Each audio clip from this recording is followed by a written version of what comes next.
pero podría ser cualquiera, en cualquier otra parte. Se va a encontrar con algo que ocurre cada día en oficinas y hogares de todo el mundo.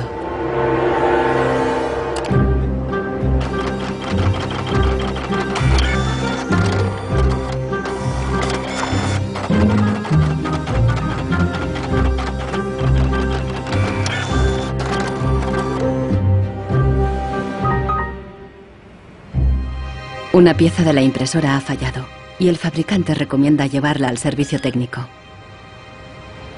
El meu tècnic fa un diagnòstic previ, pero aquest diagnòstic ja son 15 euros més IVA. Seguramente será difícil encontrar las piezas para poder repararla. Realment, reparar-la no li surt molt a compte. Que reparar-la parlem d'uns 110, 120 euros. Tienes impresoras desde 39 euros. Jo t'aconsellaria que miressis impressores noves. Així que, sens dubte, jo em compraria una nova, No es casualidad que los tres vendedores sugieran comprar una nueva impresora. Si acepta, Marcos será una víctima más de la obsolescencia programada, el motor secreto de nuestra sociedad de consumo. Our role in life seems to be just to consume things with credit, to borrow money to buy things we don't need. Nous vivons dans une société dominée par une économie de croissance dont la logique est non pas croître pour satisfaire les besoins, mais croître pour croître. So if the consumer does not purchase, the economy is not going to grow. Planned obsolescence.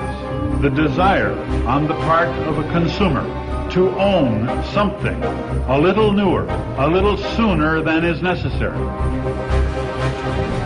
En este documental revelaremos cómo la obsolescencia programada ha definido nuestras vidas desde los años 20, cuando los fabricantes empezaron a acortar la vida de los productos para aumentar las ventas. Also hat man sich gedacht, dann beschränken wir einfach die Lebensdauer auf 1000 Stunden.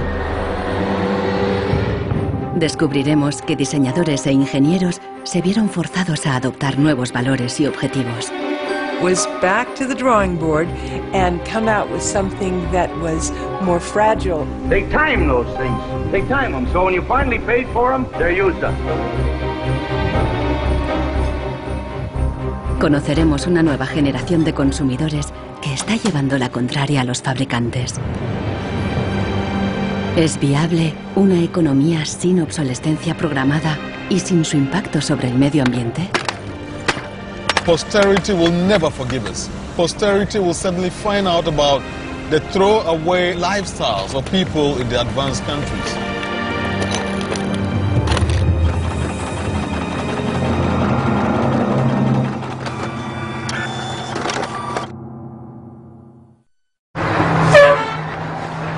Welcome to Livermore, California, home of the longest burning light bulb in the world.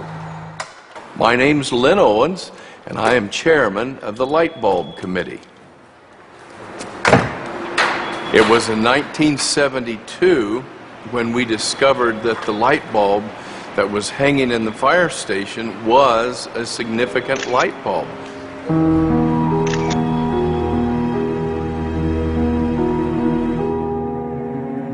La bombilla de Livermore ha estado funcionando sin interrupción desde 1901.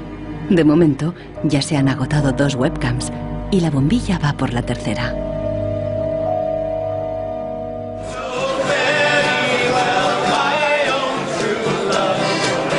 En 2001, cuando la bombilla cumplió un siglo, Livermore organizó una gran fiesta de cumpleaños al estilo americano. I think we were hoping if we would get 200 people, we'd be happy, and we ended up with 800 or 900 people showing up. One nation, under God, indivisible, with liberty and justice. Do you think that anybody would sing happy birthday to a light bulb? Well, we didn't think they would, but they did.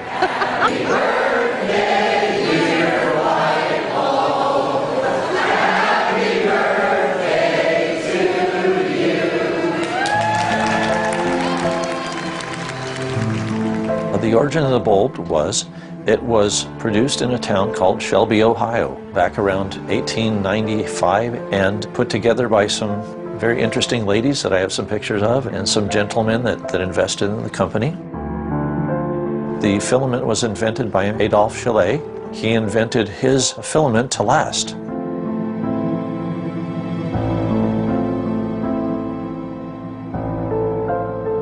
Why does his filament last? I don't know. It's a secret that he made and that died with him.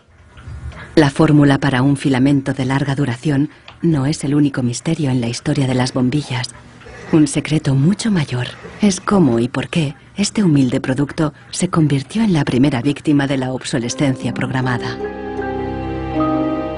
Weihnachten 1924 war ein ganz besonderer Tag. In einem Hinterzimmer in Genf trafen sich einige Herren in Nadelstreifenanzügen, um einem geheimen Plan nachzugehen.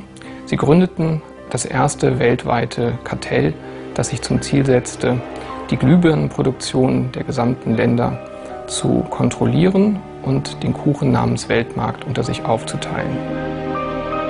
Dieses Kartell hat den Namen Phoebus.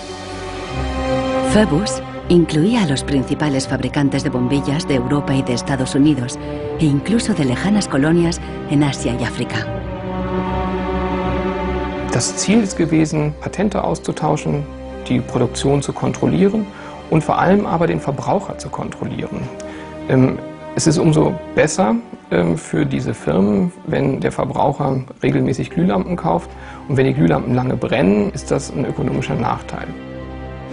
En un principio, la meta de los fabricantes era una larga vida para sus bombillas.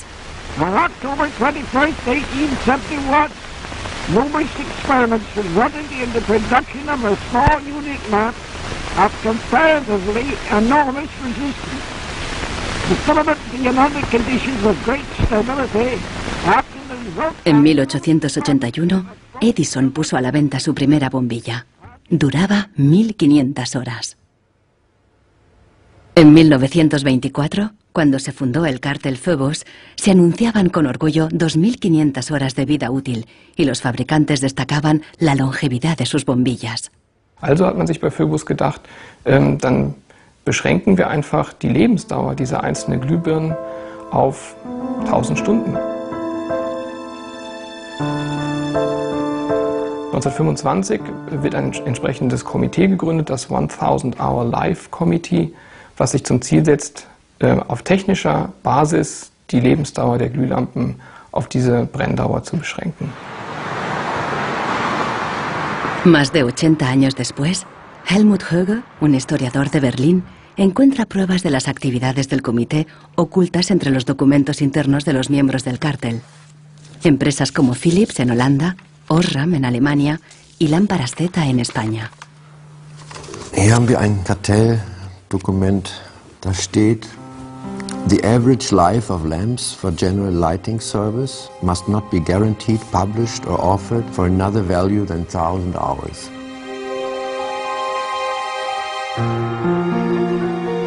Presionados por el cártel, los fabricantes realizaron experimentos para crear una bombilla más frágil que cumpliera con la nueva norma de las 1000 horas.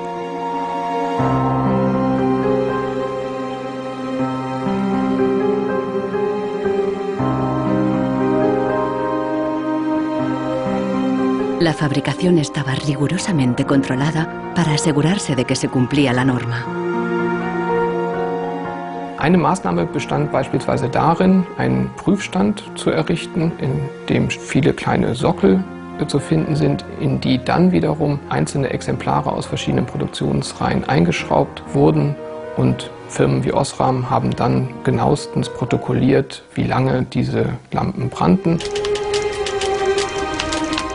Phoebus creó una complicada burocracia para imponer sus reglas.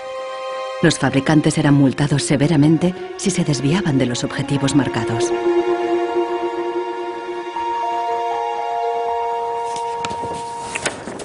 Hier haben wir eine Straftabelle aus dem Jahr 1929, die genau zeigt, wie viel Schweizer Franken Strafe für 1000 verkaufte Glühbirnen die Mitglieder des Kartells zahlen müssen, wenn die Lampen länger halten als zum Beispiel 1500 Stunden.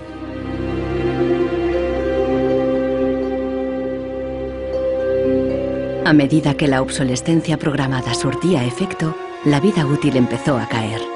En solo 2 años pasó de 2500 horas a menos de 1500.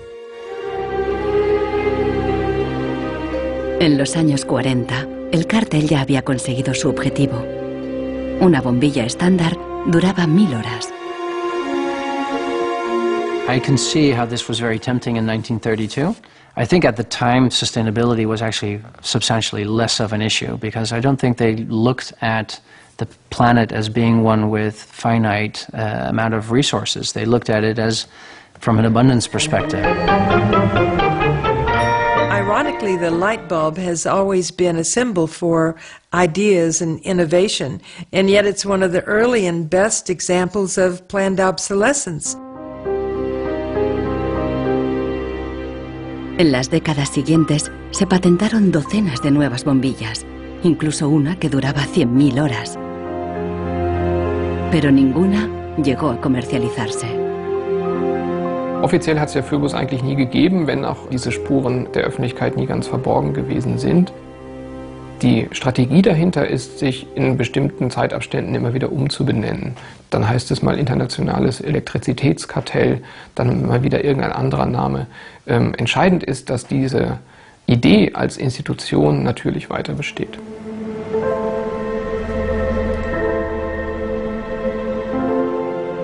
En Barcelona, Marcos ha ignorado el consejo de los vendedores de reemplazar la impresora. Está decidido a repararla y ha encontrado a alguien en Internet que ha descubierto qué le ocurre a su impresora.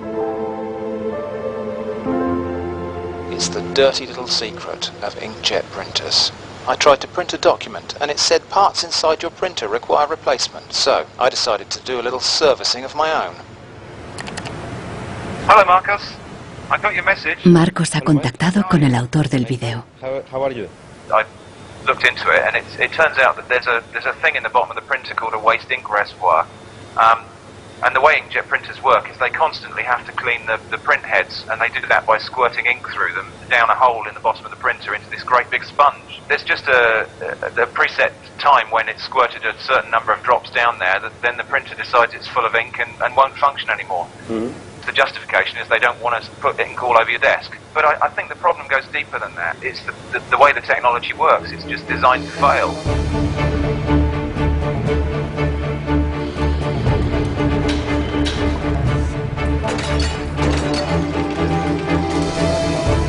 La obsolescencia programada surgió al mismo tiempo que la producción en masa y la sociedad de consumo.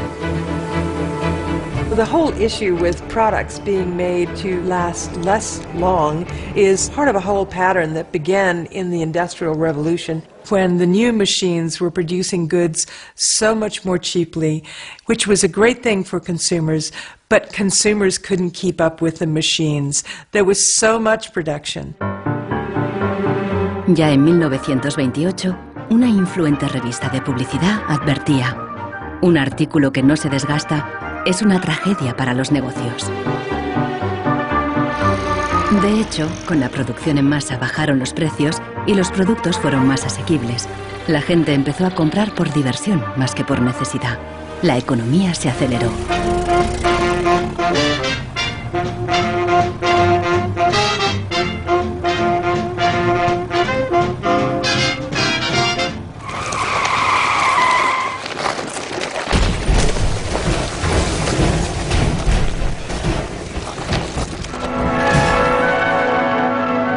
En 1929, la crisis de Wall Street frenó en seco la incipiente sociedad de consumo y llevó a los Estados Unidos a una profunda recesión económica. Unemployment reached staggering proportions. By 1933, 1/4 of our labor force was unemployed. Las colas ya no eran para comprar, sino para pedir trabajo y comida.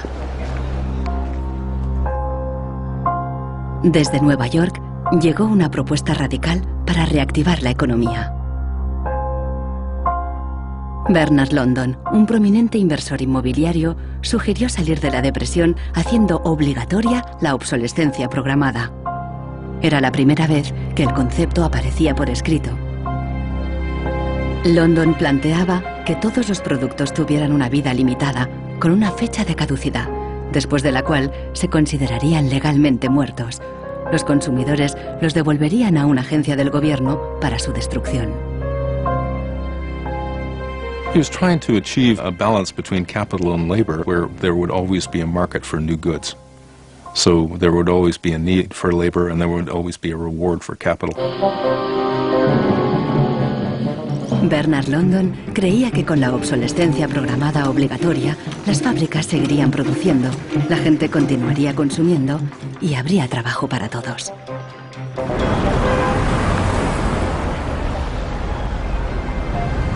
Giles Slade está en Nueva York para saber más sobre la persona que hay detrás de la idea.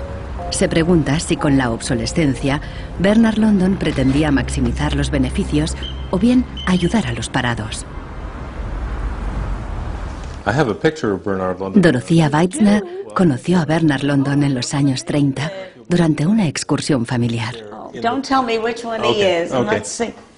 Ah, isn't that interesting? Yes. Definitely intellectual looking. And you met Bernard London in 1933? When I was about 16, 17, my dad and mother had this big Cadillac car, which was the size of a Zeppelin. Mother was driving like a chauffeur. Dad was in the front, and Mr. and Mrs. London were in the back of the big limousine. Dad said that Mr. London should explain his philosophy to me. He's a very interesting man. And he just told me in a few words that that was his idea to reduce the depression. We were in an economic mess, worse than today even. He was obsessed with this idea. Like an artist is utterly obsessed with his paintings, you know. He actually whispered to me in the car, afraid that his theory might be too radical. De hecho, la idea de Bernard London pasó inadvertida y la obsolescencia obligatoria nunca se puso en práctica.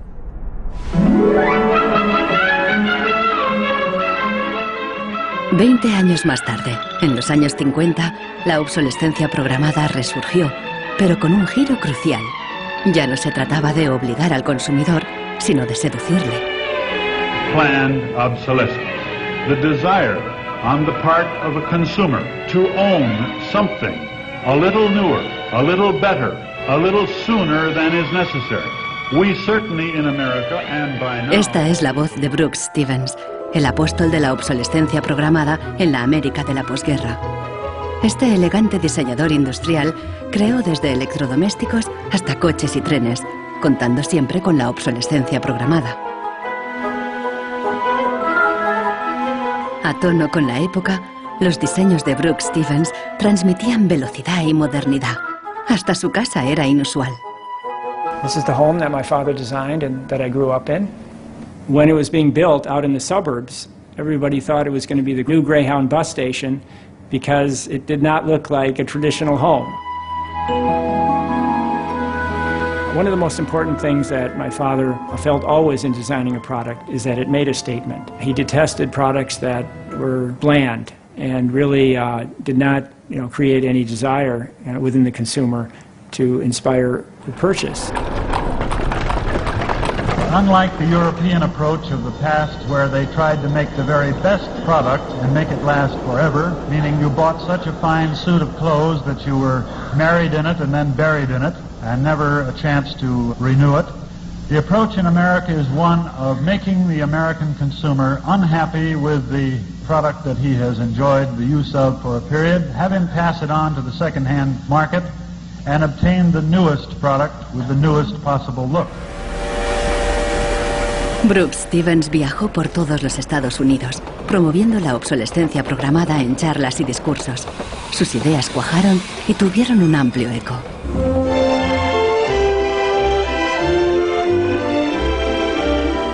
Women and men alike are increasingly interested in the look of things. They eagerly give their attention to what's new and beautiful and advanced. El diseño y el marketing seducían al consumidor para que deseara siempre el último modelo. My father never designed a product to intentionally fail or become obsolete for some functional reason in a short period of time. Planned obsolescence is absolutely at the consumer's discretion. No one is forcing the consumer to go into the store and purchase a product. They go in under their own free will. That's their choice.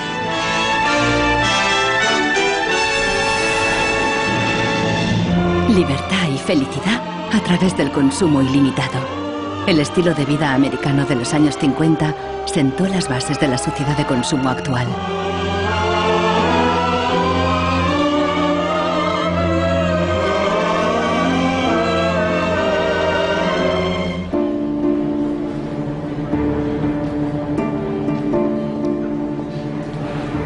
See, without planned obsolescence, these places wouldn't exist.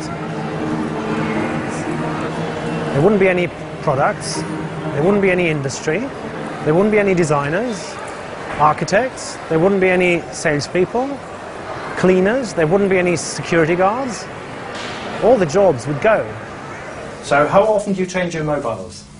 18 months. Once a year. Once a year. Once a year.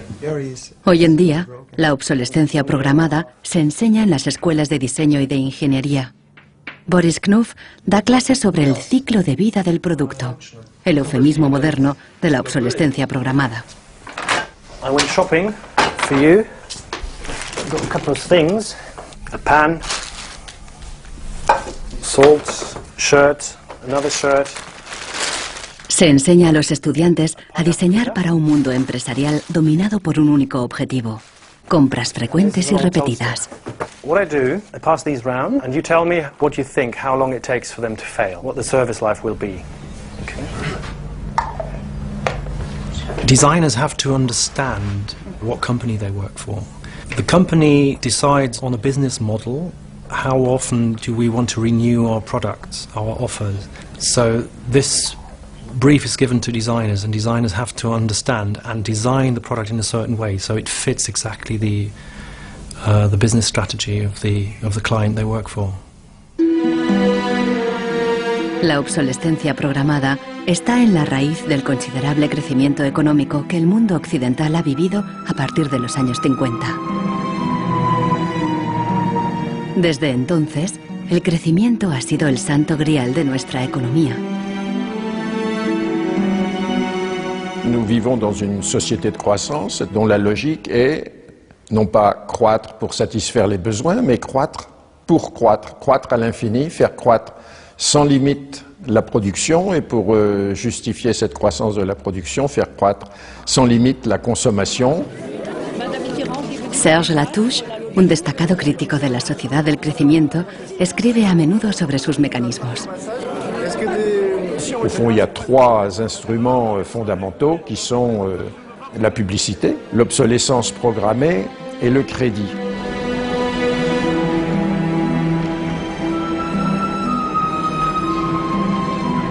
In the last generation or so, our role in life seems to be just to consume things with credit, to borrow money to buy things we don't need. That makes no real sense to me at all.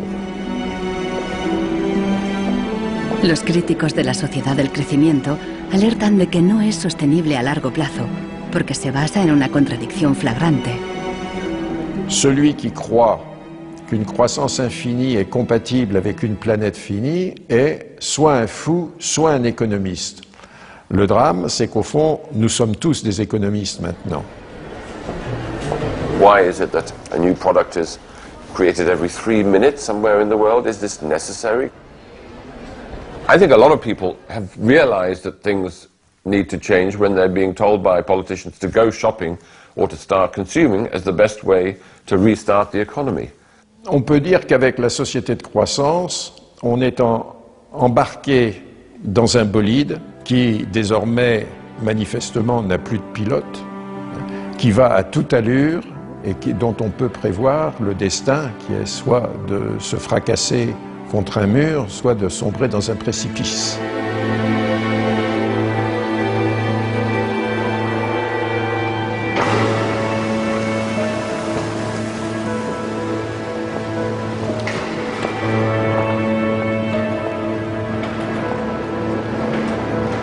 Consultando manuales de instrucciones, Marcos se da cuenta de que los ingenieros determinan la vida útil de muchas impresoras al diseñarlas.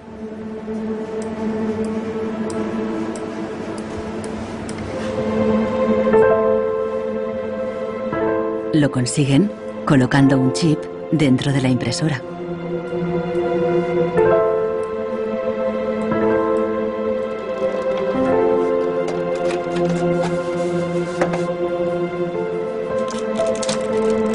I he trobat el xip, que és una EEPROM, que és un xip on es guarda una compta d'impressions.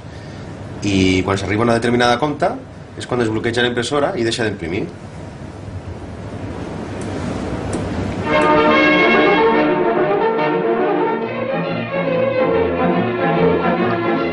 ¿Qué opinan los ingenieros cuando tienen que diseñar un producto para que falle? El dilema se refleja en un clásico del cine británico de 1951, donde un joven químico inventa un hilo que no se desgasta nunca. El químico cree que ha conseguido un gran progreso.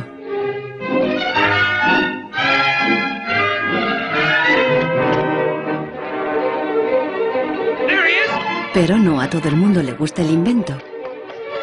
Y al poco le persiguen no tan solo los dueños de la fábrica, sino también los obreros, que temen por sus empleos. Well, that's really interesting, and it reminds me of something that actually happened in the textile industry. En 1940, el gigante químico DuPont presentó una fibra sintética revolucionaria, el nylon. Para las mujeres, las medias duraderas eran un gran progreso, pero la alegría duró poco. My father worked for DuPont before and after the war in the nylon division, and he told me a story about how when nylon first came out and they were trying it out for use in stockings, the men in his division were asked to take these stockings home for their wives and girlfriends to try out. My father brought them home to my mother, and she was delighted with the first products because they were so sturdy. Los químicos de DuPont tenían motivos para estar orgullosos. Incluso los hombres admiraban la resistencia de las medias de nylon. The problem was they lasted too long. The women were very happy with the fact that they didn't get runners in them. Unfortunately, this meant that the companies producing the stockings were not going to sell very many. DuPont dio nuevas instrucciones al padre de Nichols Fox y sus colegas. For the men in his division, it was back to the drawing board to try to make the fibers weaker and come out with something that was more fragile and would run so that the stockings wouldn't last as long. Los mismos químicos que habían aplicado todo su saber para crear un nylon duradero siguieron la corriente de la época y lo hicieron más frágil. Ese hilo eterno desapareció de las fábricas, igual que en el cine. We need control of this discovery. Complete control. If you want twice the amount in that contract, we will pay it. $250,000.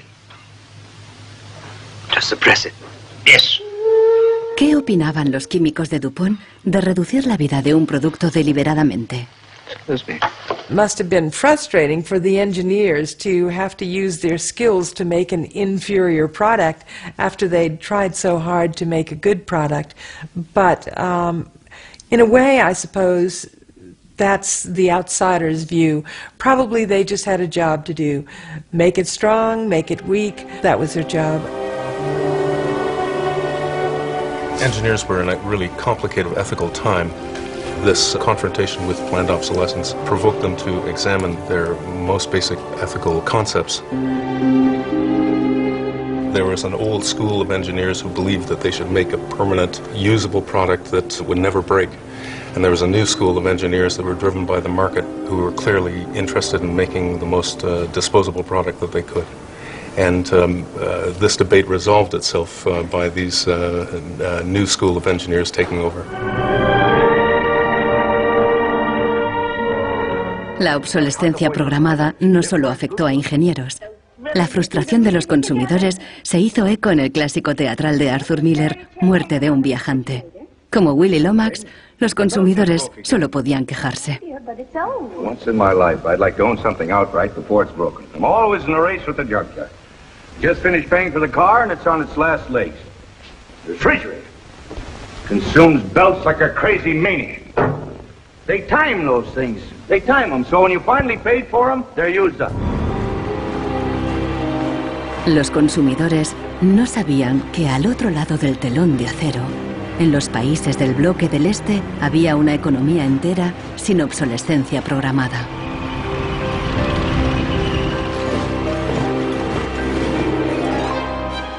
La economía comunista no se basaba en el libre mercado, sino que estaba planificada por el Estado. Era poco eficiente y sufría una falta de recursos crónica. En ese sistema, la obsolescencia programada no tenía ningún sentido. En la antigua Alemania del Este, la economía comunista más eficiente, las normas estipulaban que las neveras y las lavadoras debían funcionar durante 25 años. Hier, dieser DDR-Kühlschrank, den habe ich 1985 gekauft. Der ist also mindestens 24 Jahre alt.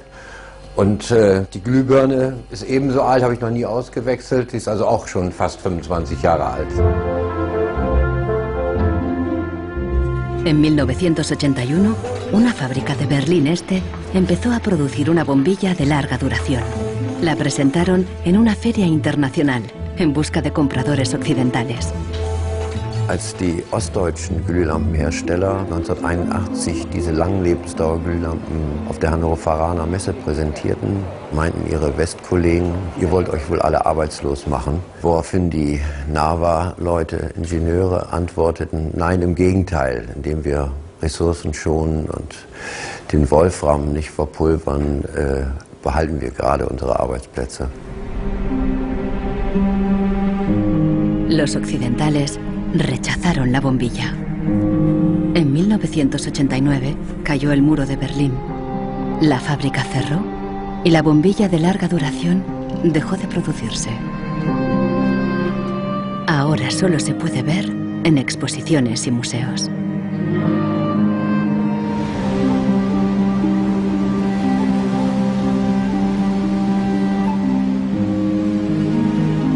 Veinte años después de la caída del muro de Berlín, el consumismo desenfrenado se da tanto en el este como en el oeste.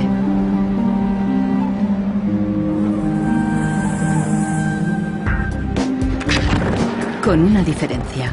En la era de Internet, los consumidores están dispuestos a luchar contra la obsolescencia programada. The first movie we made that really broke through was a movie about the iPod.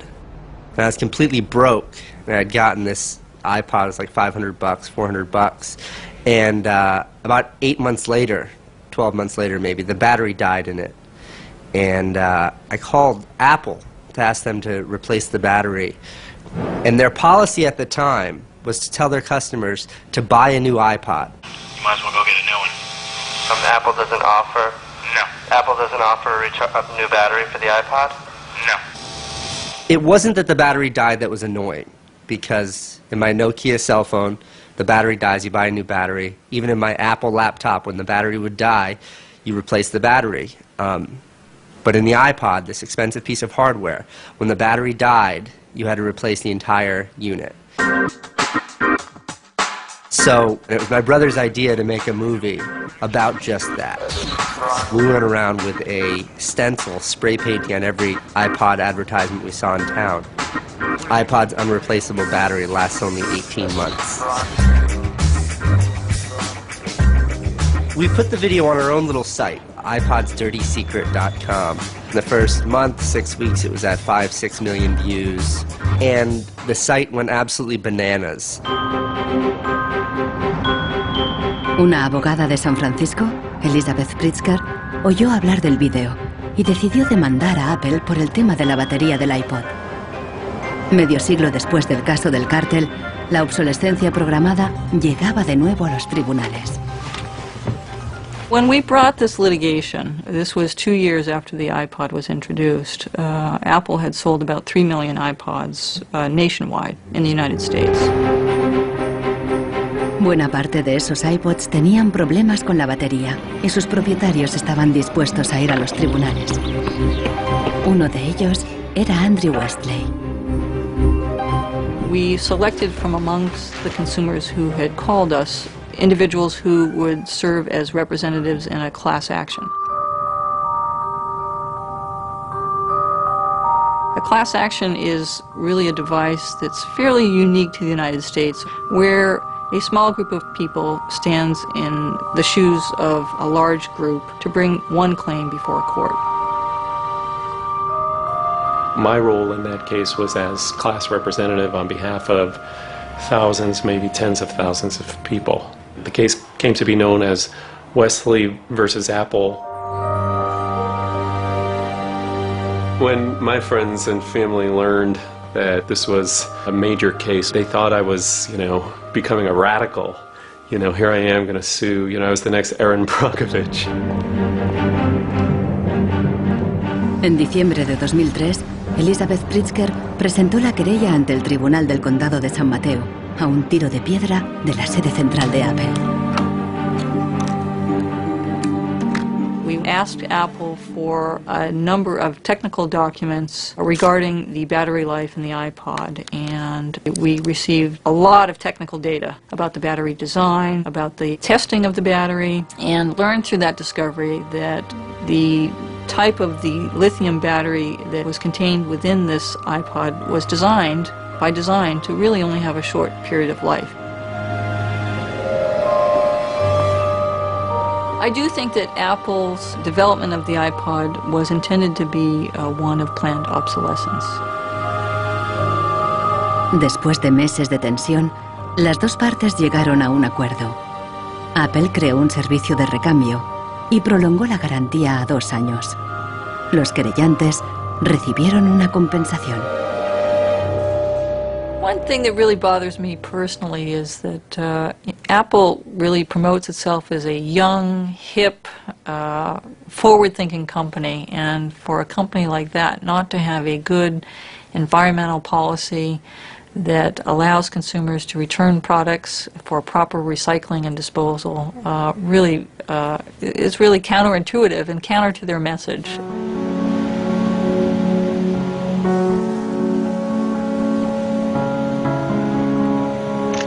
La obsolescencia programada provoca un flujo constante de residuos que acaban en países del tercer mundo como Ghana, en África. It's been between 8 and 9 years now when I noticed that loads and loads of containers were coming to this country with electronic waste. We're talking about end-of-life computers, end-of-life television sets, which nobody wants in the developed countries. Un tratado internacional prohíbe enviar residuos electrónicos al tercer mundo. Pero los mercaderes usan un simple truco: declararlos productos de segunda mano.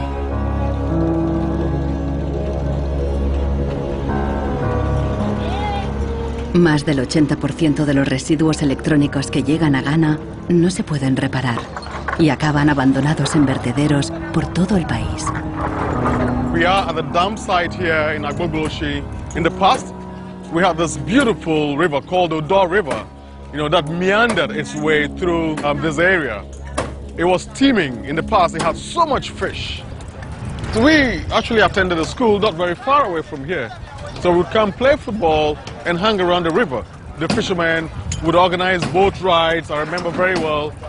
But now it's all finished, it's all gone. And that makes me really, really sad. And it makes me angry.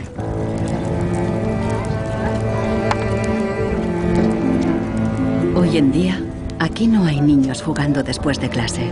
En su lugar, jóvenes de familias pobres vienen a buscar chatarra. Queman la funda de plástico de los cables para obtener el metal que llevan dentro.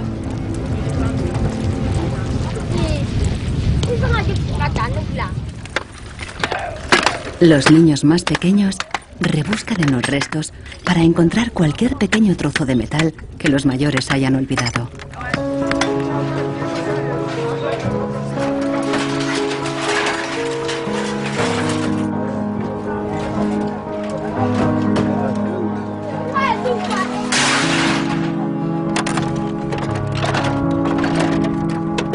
Those behind the shipments have said that, well, we're trying to bridge the digital divide between Europe, America, and then the rest of Africa and Ghana, of course. But the reality is that these computers that are sent here simply do not work. There's no point in receiving electronic waste when you cannot deal with it, more so when you did not produce it and your country is being used as the world's trash bin.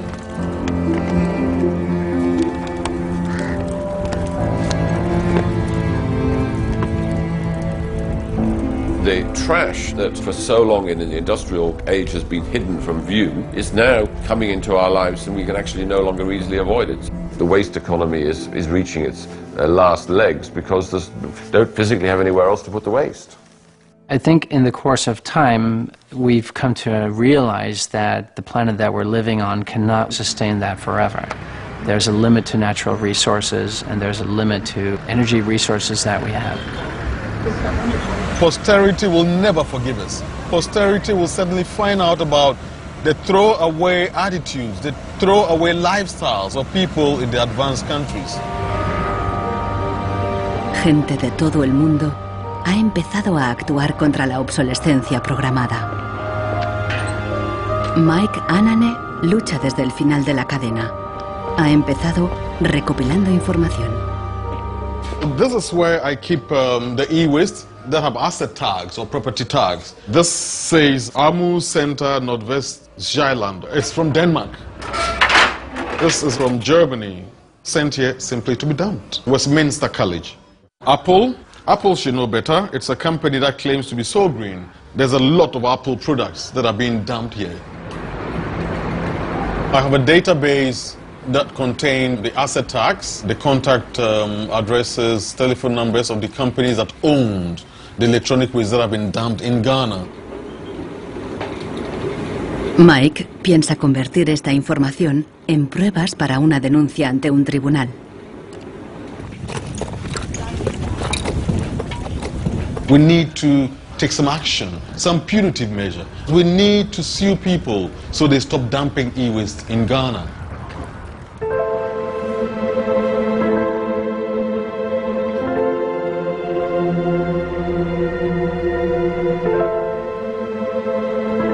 Marcos está en internet de nuevo buscando cómo alargar la vida de su impresora.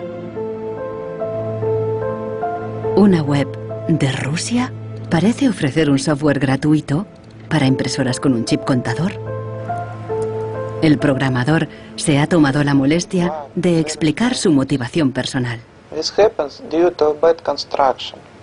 This is their business model. Not a good one for user and environment.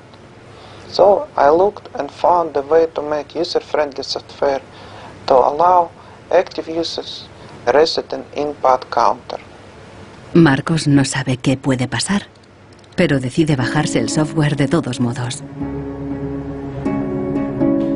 Desde un pequeño pueblo en Francia, John Zacara lucha contra la obsolescencia programada, ayudando a gente de todo el mundo a compartir ideas de negocio y de diseño. In all poorer countries, things are repaired automatically. The notion you throw a product away just because it breaks for some reason is completely unknowable and unthinkable, actually, to somebody in the south. In India, there's an actual word, jugaad, to describe this tradition of being able to fix things pretty much regardless of the complexity of it.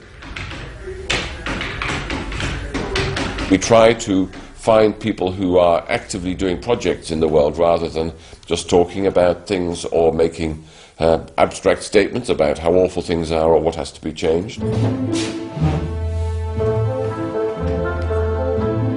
Uno de ellos es Warner Phillips, descendiente de la dinastía de los fabricantes de bombillas.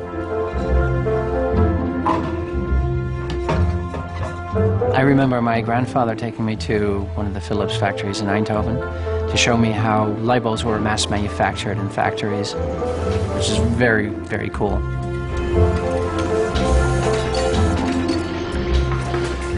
Casi un siglo después del cártel de la bombilla, Warner Phillips sigue la tradición familiar, pero con una perspectiva diferente. Fabrica una bombilla LED que dura 25 años. It's not like there's a green world and there is a business world. I think business and sustainability go hand in hand. It's actually the best basis to build a business on. And the only really real way to do that, I believe, is to factor in the true cost of the resources that have been used, but you also look at the energy consumption, you also look at the indirect energy consumption of transportation. Si on faisait vraiment payer aux transporteurs le coût réel du transport, sans parler du fait que le pétrole est une ressource non renouvelable et pour lequel on n'a pas vraiment de substitut, je dirais que le prix du transport devrait être multiplié par 20 ou 30. If you factor all of that into every product that you manufacture, then there will be huge incentives for manufacturers and entrepreneurs all over the planet to make products that last forever. También se puede luchar contra la obsolescencia programada replanteando la ingeniería y la producción de los productos. Un concepto nuevo, de la cuna a la cuna. Afirma que si las fábricas funcionaran como la naturaleza, la propia obsolescencia quedaría obsoleta. Wenn man über Umweltschutz redet, meint man bei uns immer sparen, verzichten, vermeiden, reduzieren, Nullabfall, weniger schädlich. Wenn man sich die Natur aber im Frühling anschaut, ein Kirschbaum, kein Sparen, kein Verzichten, kein Vermeiden. El ciclo natural produce en abundancia, pero las flores caídas y las hojas secas no son residuos, sino nutrientes para otros organismos. Die Natur kennt keine Abfälle, sondern sie kennt nur Nährstoffe. Braungart cree que la industria puede imitar el ciclo virtuoso de la naturaleza. Y lo demostró al rediseñar el proceso de producción de una fábrica textil suiza. Wenn man zum Beispiel einen Stoff hat, dazu ein Sofa damit bezieht oder einen Stuhl, dann sind die Zuschnitte, was man abschneidet, so giftig, dass es als Sondermüll entsorgt werden muss. Braungart descubrió que la fábrica usaba, por inercia, cientos de tintes y productos químicos altamente tóxicos. Para fabricar los nuevos tejidos, Braungart y su equipo redujeron la lista a solo 36 sustancias, todas biodegradables. Wir suchen jetzt alle Zutaten raus, dass man sie auch essen könnte. Das heißt, Sie können die klein schneiden und in Müsli packen, wenn Sie wollen. Wenn man eine Müllgesellschaft hat, ist jedes kurzlebige Produkt natürlich ein Müllproblem.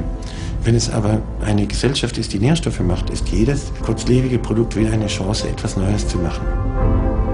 Para los críticos más radicales de la obsolescencia programada, no basta con reformar los procesos productivos. Quieren replantear nuestra economía y nuestros valores. C'est une vraie révolution. C'est d'abord une révolution culturelle, parce que c'est un changement de paradigme, c'est un changement de mentalité. Esta revolución se llama decrecimiento.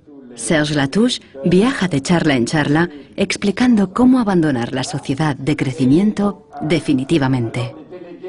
La décroissance, c'est un slogan provocateur qui a pour fonction de rompre avec le discours un peu euphorisant de la croissance possible, infinie, soutenable, et donc pour marquer la nécessité de changer de logique.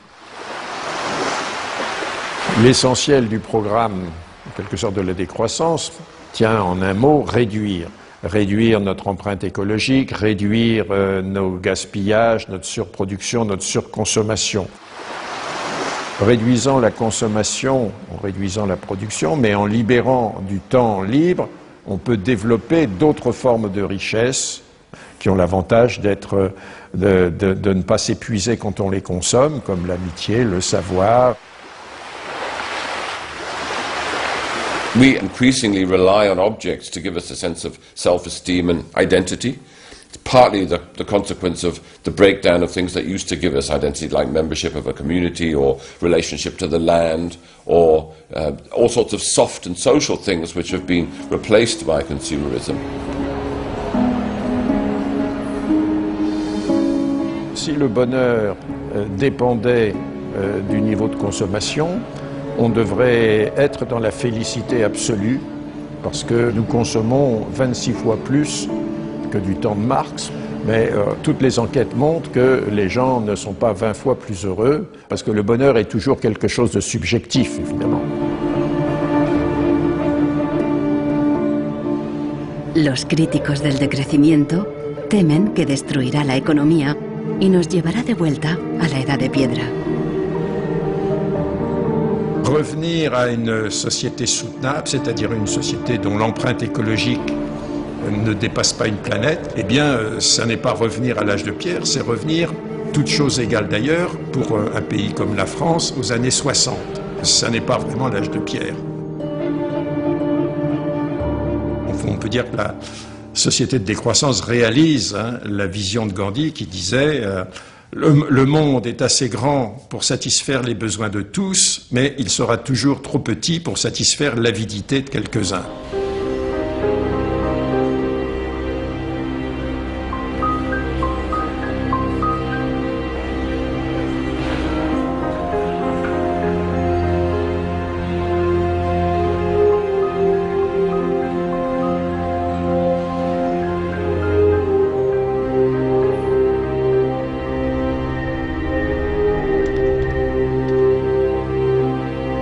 Marcos está instalando el freeware ruso en su ordenador. Con el nuevo programa, puede poner a cero el chip contador de la impresora.